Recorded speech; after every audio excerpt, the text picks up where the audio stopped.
Molested son.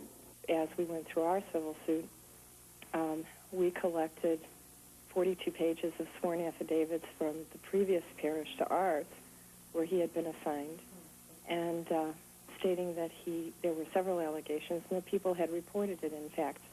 Emotional meetings between archdiocesan leaders and parents have been taking place at St. Adillo's for the last week. Since Channel 5 first reported, Father Mayer resigned after a 20-year-old male complained. Mr. Simon, can you count for us, please? 1, 2, 3, 4, 5, 6. That's great. Thank you so much. Okay. We immediately reported it to the Department of Child and Family Services, as we're required to do. And as I understand it, a report was also made to the police this morning. Tonight, archdiocesan officials will meet with parish leaders here at St. Adillo's. The parents have asked to meet with Cardinal Bernardine, who so far has sent his top aides. The parents say they are anxious to move ahead, yet they want assurances that all of their complaints will be investigated. Ron and Joan, back to you. Thanks, Marianne. And a Crystal Lake man is in police custody tonight, charged with the murder of a Hungarian immigrant. Police arrested 24-year-old Dwayne Saylor this morning in the fatal shooting of Janos Henger of Libertyville. Henger was killed as he collected shrubbery in a wooded area of Round Lake Beach on October 13th. The shot was fired from approximately 80 feet. He was shot in the back of the neck? He was shot in the back of the neck, where the neck joins the shoulders. Pretty good shot. Pretty good or lucky, one of the two. Saylor is also accused of shooting at the victim's brother-in-law. I'm sorry. Gave chase. Prosecutors still have not indicated a motive. Police went to Saylor's home after being tipped off by an informant. A January trial date was set today for a man accused of kidnapping and murdering a Spring Valley girl. Channel 5's Charlie Wojciechowski reports the prosecutor will seek the death penalty. Metal detectors screened everybody who came to watch Jeffrey Risley's arraignment at the Bureau County Courthouse. Risley pled not guilty to charges that he kidnapped and murdered young Kayla Lansing, then buried her body in an Iowa cornfield. But State's Attorney Mark Burnaby says he has enough to seek the death penalty. He qualifies for the death penalty for at least two separate reasons. One is that, again, murder was committed in the course of a forcible felony, and also when a victim is under the age of 12 and the crime is accompanied by exceptionally brutal or heinous behavior indicative of wanton cruelty, then the defendant is eligible for the death penalty. Kayla, I'm sorry, but rejoice your newfound life. In Spring Valley, a song written by a Virginia woman is making the rounds of local radio stations and cassette players. The memories of what happened to Kayla are strong. Now in Spring Valley, the city council is starting a movement to make child molestation a national offense. They want to call the bill the Kayla Lansing Child Protection Act. Jim Narshevsky is the town's mayor and the principal of Kayla's grade school. We feel that Mr. Risley should not have been on the streets. If he had been in prison, Kayla Lansing would be alive and she would be here in this first grade classroom here today. On Main Street, support for the idea is unanimous. Other people are afraid to even leave their kids out alone and everything. It's good. I think they deserve as much as they could give them. I think it's a great idea. It's something that probably should have been done a long time ago, you know, considering what's happened here. That's really an awful crime here for a little town like this. And I hope it don't happen again here. Under the proposed act, child molesters would serve a minimum of 10 years in prison and a maximum of life. While it's debated, Risley will prepare for his trial, set to start January 27th. In Bureau County, Charlie Wojciechowski, Channel 5 News. A surprise guilty plea today as jury selection began in the murder and racketeering trial of Rocky Infelice and 5 other reputed mobsters. Harry Alleman, one of the defendants, pleaded guilty to 2 counts of extortion. Although he's never been convicted of murder, Alleman acquired the nickname of Harry the Hitman. Alleman was originally charged with murder in this indictment, but he agreed to a lesser charge. His attorney said the decision was made so he could someday see his family again. I thought I had an excellent chance. I thought Harry had an excellent chance. You thought Harry could be vindicated here? Yes. Alleman accepted a plea agreement where he would get about 12 years in jail. With time already served, he could be free in about 6 years. The Infelice trial is expected to last through January. A federal judge today declared a mistrial in the racketeering case against former Alderman William Henry. Henry is now undergoing treatment for lung cancer, cancer that has spread to other... Mr. Simon, would you give us a count again, please? Okay, 1, 2, 3. Can you hear me okay out there? The two-term... we're doing just fine. Okay. Re-election earlier this year is charged with 24 criminal counts.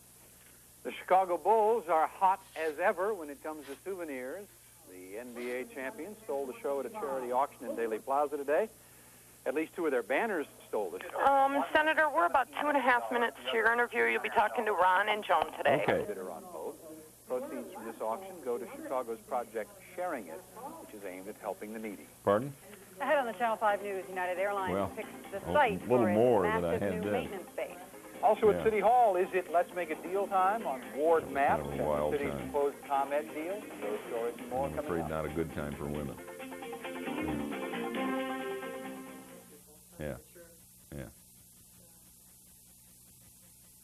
I think I called Anita Hill 2 days after our vote, thinking maybe I could buck up her spirits, because I thought, frankly, she's a very gutsy woman to do what she did. I agree. And she said, you can't believe the amount of outpouring of support and warmth I'm getting from all over the country.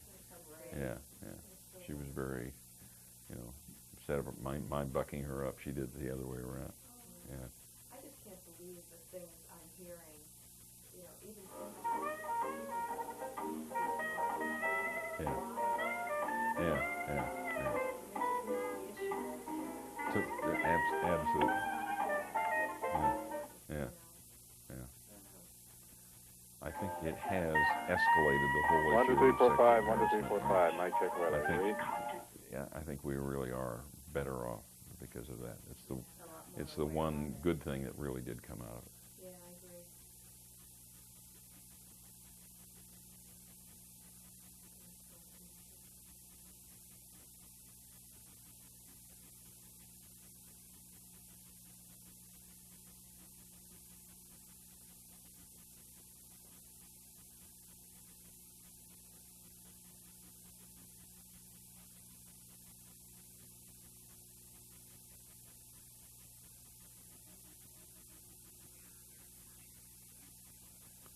Okay.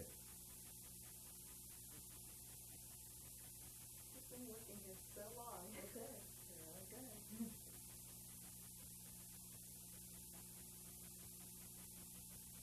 Okay, Senator, they're going to do a little setup to the story here, and then your Okay. interview will be next. Okay.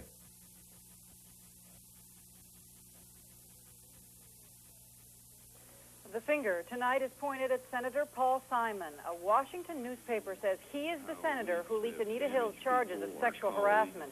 The article in the Washington Times quotes unnamed members of the Senate Judiciary Committee from both parties as naming Simon. Senator Simon joins us now live from Washington. Senator, you issued a statement today saying there is absolutely no truth to this story. You further say that without hesitancy, no one on your staff leaked these documents. Where do you think the story came from? People on the Judiciary Committee talking about you? I don't know. And the Washington Times story is just totally inaccurate. We have already had 2 members of the Judiciary Committee, one Republican, one Democrat, who have said publicly they know I am not the source. My guess is that would be true for all the members of the Judiciary Committee of both political parties. Senator Simon, just to clear this up for people, I mean, any ethics questions aside, whoever leaked this did not break the law, correct? Well, I don't know if they broke the law or not, but I just don't operate that way, and I don't tolerate my staff operating that way. And so when I was first asked about this some time ago, when the question came out about leaking, I got together with my staff and I just followed very, very carefully what happened to the documents. No one on my staff was involved. I have not done anything like this. Is it fair to assume that the documents came somehow from someone connected to the Judiciary Committee? That is not necessarily the case. The only document that was leaked, to my knowledge, was the affidavit from Anita Hill. And there were people outside the Judiciary Committee who knew about it, who had seen it. You think it's proper that there be an FBI investigation of this kind of leak? I think there should be an investigation, and I have suggested to the majority leader that we ought to use the FBI in the investigation. But whether it's the FBI or GAO or who does it, I think it ought to be an independent agency, and we need to go after it first to clear the name of those of us, and I am not the only one who's been charged with this, but clear those of us who've been charged who are innocent, and secondly, as a warning to people in the future, you just can't operate government this way. Thanks very much, Senator Paul Simon, for joining us to talk about Thank you. these charges. Thank you, Senator. Thank you. A group of aldermen have unveiled a proposed remap of the city's wards.